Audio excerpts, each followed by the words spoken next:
রাজনীতিতে এই কেমন চুলোচুলি?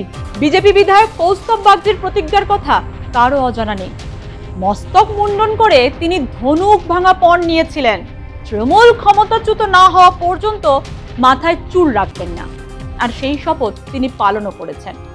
বিজেপি বাংলার মসনদ দখল করতেই কৌস্তব বাগচির মাথায় চুল গজাতে শুরু করেছে। ভাবছেন হঠাৎ করে এ কেমন আলোচনা? কারণ আছে। এই রকমই এক শপথ করে বেকায়দায় এক যুবক। আগে দেখুন তার করুণ পরিণতির ভাইরাল ভিডিও, তারপর বলছি কেন তাকে বিপাকে পড়তে হলো।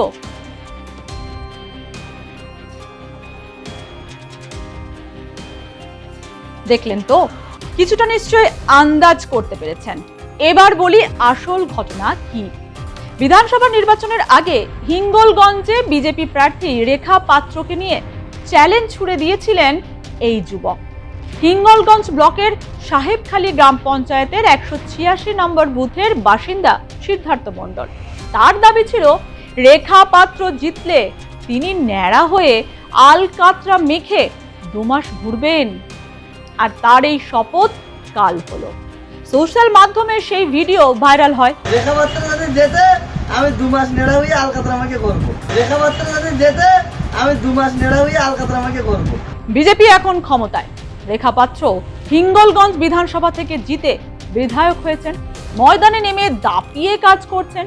কিন্তু সোশ্যাল মাধ্যমে চ্যালেঞ্জ ছুড়ে পুরোপুরি গুগলি খেয়ে গেছেন ওই যুবক। সোশ্যাল মাধ্যমে আস্ফালন, তাই তার খেসারত দিতে হলো মাথার চুল দিয়ে। 186 নম্বর বুথের বাসিন্দা সিদ্ধার্থ মণ্ডল কথা দিয়েছিল ভোটের আগে হিঙ্গলগঞ্জ বিধানসভা প্রার্থী মাননীয় রেখা পাত্র মহাশয়া জিতলে উনি মাথা নেড়া করে মাথায় আলকাতরা মাখিয়ে ঘুরবে। দীর্ঘ 1 মাস পরে উনি কথা রেখেছেন। আমরা ভারতীয় জনতা পার্টির থেকে ওনাকে ধন্যবাদ জানাই। ভাবুন একবার, আগে শুনতাম ঠাকুরের কাছে কোনো কিছু মানত করলে চুলদানের রেওয়াজ রয়েছে, কিন্তু এখন রাজনীতিতেও চুলদান পর্ব চলছে। সত্যি মানুষের মন বোঝা দেয়। শেষে কিনা বন্ধুদের সঙ্গে বাজি ধরে নিজের সাধের চুলটা কি জলাঞ্জলি দিতে হলো। তাই বুঝে শুনে চ্যালেঞ্জ করাই ভালো নয় কি?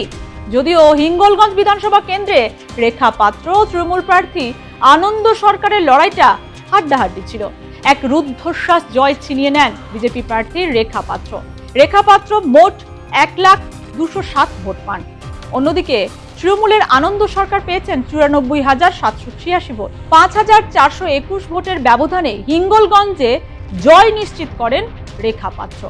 হিঙ্গলগঞ্জ বিধানসভা কেন্দ্রকে আবার মডেল বিধানসভা কেন্দ্র হিসেবে বানানোর শপথ নিয়েছেন রেখা পাত্র। এখন দেখার রেখা পাত্রের হাত ধরে কতটা উন্নয়ন পৌঁছায় ঘরে ঘরে। 26-এর বিধানসভা ভোটের পর যেন তাসের ঘরের মতো ভেঙে পড়েছে এরাজ্যের প্রাক্তন শাসক দল তৃণমূল কংগ্রেস।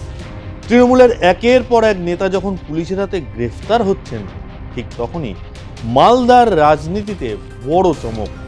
তৃণমূল ছেড়ে কংগ্রেসে ফিরে গেলেন প্রাক্তন কাউন্সিলর। কে সেই কাউন্সিলর? কেনই বা জোড়াফুল ছেড়ে হাত ধরলেন? আপনাদের পুরোটাই জানাবো। একটু ধৈর্য ধরে দেখুন আমাদের এই ভিডিও। রবিবার মালদা টাউন হলে কংগ্রেস প্রত্যাবর্তন শিবির আয়োজন করে। সেই শিবিরে সাংসদ ঈশা খান চৌধুরী এবং কংগ্রেস নেত্রী মৌসম নূরের হাত থেকে কংগ্রেসের পতাকা তুলে নেন প্রসেনজিৎ দাস। প্রসেনজিৎ দাস জোড়াফুলের প্রতীকে প্রাক্তন কাউন্সিলরও হয়েছিলেন।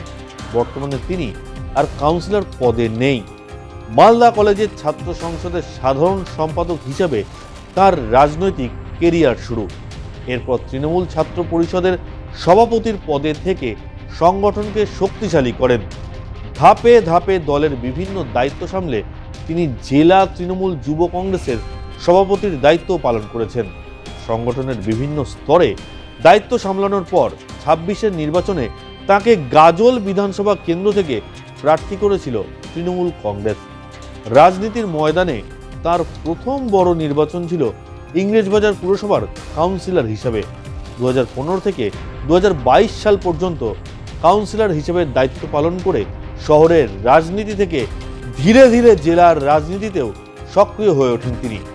পরে 2020 থেকে 2021 সাল পর্যন্ত তৃণমূল যুব কংগ্রেসের জেলা সভাপতির দায়িত্ব পালন করেন প্রসেনজিৎ দাস। এরপর 2021 থেকে 2023 সাল পর্যন্ত পুরাতন মালদহ টাউন তৃণমূল কংগ্রেসের সভাপতি হিসেবেও সংগঠনকে নেতৃত্ব দেন। তবে বিজেপির কাছে ভোটে হারতেই মোহভঙ্গ হয় প্রসেনজিৎ দাসের। বর্তমান পরিস্থিতিতে দল পরিবর্তন নিয়ে তাঁর দাবি, তিনি নাকি আর মানিয়ে নিতে পারছিলেন না, তাই ধর্ম নিরপেক্ষ দল হিসাবে কংগ্রেসে প্রত্যাবর্তন। মালদার মতন মাটিতে রাজনীতি করতে গেলে বর্তমান রাজনৈতিক পরিস্থিতিতে শ্রেষ্ঠ পথ হচ্ছে ভারতীয় জাতীয় কংগ্রেস।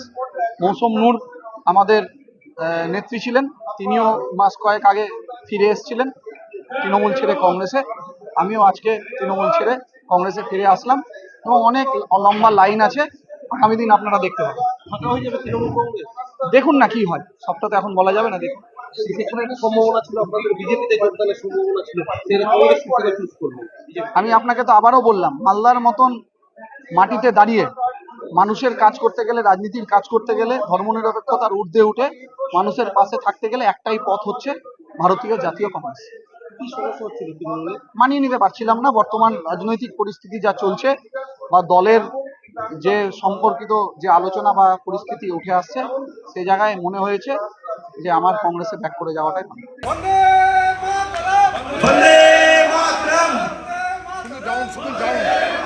প্রসেনজিৎ দাস একজন দক্ষ সংগঠক মন্তব্য করেন প্রাক্তন সাংসদ মৌসুম নূর। তার আরও বক্তব্য, শুধু একা প্রসেনজিৎ নন, তার সঙ্গে আরও কয়েকশো কর্মী জোড়াফুল ছেড়ে হাত শিবির ধরতে ইচ্ছুক। এই যোগদানের ফলে মালদহ কংগ্রেস আরও শক্তিশালী হবে। মৌসুম বলেন, তিনি যেমন ঘরের মেয়ে ঘরে ফিরে এসেছেন, ঠিক তেমনই প্রসেনজিৎ দাস ঘরের ছেলে ঘরে ফিরে এলেন। বর্তমান পরিস্থিতি কংগ্রেসই একমাত্র ধর্মনিরপেক্ষ দল বলে বড় দাবি করেন মৌসুম নূর। এখন অনেকেই যোগাযোগ করছেন, আমাদের ডিস্ট্রিক্ট প্রেসিডেন্ট অলরেডি উনি বলেছেন, ঘোষণা করেছেন যে আমরা সকলকে আহ্বান জানাচ্ছি, কিন্তু যাদের স্বচ্ছ ভাবমূর্তি আছে, মানুষ যাদেরকে চাইছে তাদেরকে বেছে কিন্তু কংগ্রেসে আমরা যোগদান করব। অনেকেই আছেন, সেটা আপনারা আগামী দিনে বুঝতে পারবেন। খেলা আবি বাকি।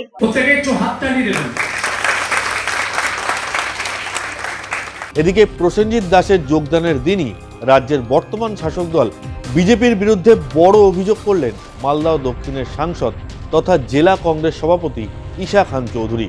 তার দাবি, আরও অনেকেই কংগ্রেসে যোগদান করতে চাইছেন। বহু গ্রাম পঞ্চায়েত, পঞ্চায়েত সমিতির সদস্য হাত শিবিরে ফিরতে ইচ্ছুক হলেও সেই সভা আয়োজন নিয়ে ক্ষোভ প্রকাশ করেছেন মালদহ জেলা কংগ্রেস সভাপতি ঈশা খান চৌধুরী। বলেন, যোগদান সভা আয়োজন করার কথা থাকলেও পুলিশের তরফে যথেষ্ট নিরাপত্তা ব্যবস্থা সুনিশ্চিত করা হচ্ছে না। এটা কি নেহাতি প্রশাসনিক ব্যর্থতা, নাকি বিজেপির অঙ্গুলি হেলনেই এ কাজ হচ্ছে, তা নিয়ে প্রশ্ন ছুড়ে দিয়েছেন ঈশা খান চৌধুরী। প্রসেনজিৎ দাস সবাই তো ছিলেন, উনি এক্স কাউন্সিলর, এক্স তৃণমূল যুব কংগ্রেসের বিভিন্ন পদ উনি ছিলেন তৃণমূলে, কিন্তু প্রথম উনি কংগ্রেসে ছিলেন, কংগ্রেসে উনি ফেরত আসলেন, অ্যাক্টিভ রাজনীতি একটা ফিগার। আমরা খুব খুশি উনি এসছেন। দেখুন, আপনারা জানেন যে অনেক আমাদের গ্রাম পঞ্চায়েত, পঞ্চায়েত সমিতি আসতে চাইছেন, কিন্তু যে কোনো কারণ আমরা ঠিক বুঝতে পারছি না কেন মালদার অ্যাডমিনিস্ট্রেশন, পুলিশ ডেট সঠিক দিচ্ছে না। ডেট দেওয়ার পরে পুলিশ বলছে আমরা ফোর্স দিতে পারছে না। কেন ফোর্স, কিসের জন্য এত ব্যস্ত আমরা ঠিক বুঝতে পারছি না। এখানে বিজেপি সরকার, রাজ্য সরকার এখানে কোনো ইনস্ট্রাকশন দিয়েছে কিনা স্লো ডাউন করার, মানে যাতে জয়েনিংটা স্লো হয়ে যায়। না হলে অলরেডি আমাদের 2-3টা গ্রাম পঞ্চায়েত যোগদান দিতে হতো, কিন্তু যখনই পুলিশ প্রেজেন্স দরকার হয়, লোকাল আইসি ওসি লিখছে আমার ওই দিন পুলিশ ব্যস্ত আছে, আমি দিতে পারছি না। এটা আমি প্রশ্ন করব বাংলা সরকারের কাছে, রাজ্য সরকারকে ইচ্ছা করে কোনো ইনস্ট্রাকশন দেওয়া হয়েছে? কারণ এটা স্লো ডাউন করছে আমাদের যোগদান। রাজ্যের পাশাপাশি গোটা মালদাতেই বহু তৃণমূল কংগ্রেস কর্মী পুরনো দল কংগ্রেসে ফিরতে চাইছেন, এমনটাই জানাচ্ছেন জেলা স্তরের নেতৃত্বরা। এই তালিকা কি আরও দীর্ঘ হবে? তবে যাঁরা যোগ দিতে চাইছেন তারা কি কংগ্রেসেই ফিরে যাবেন নাকি অন্য দলে নাম লেখাবেন, তার উত্তর দেবে সময়।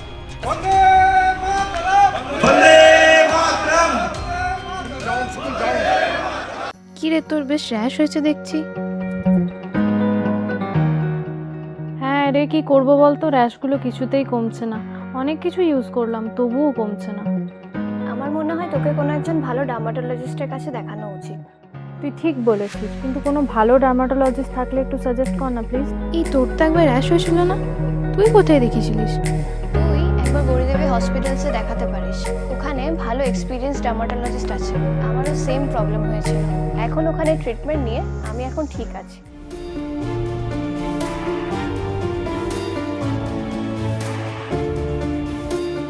গৌরী দেবী হসপিটাল, রাজবাঁধ, দুর্গাপুর। যোগাযোগ 8001003333, 8001113333।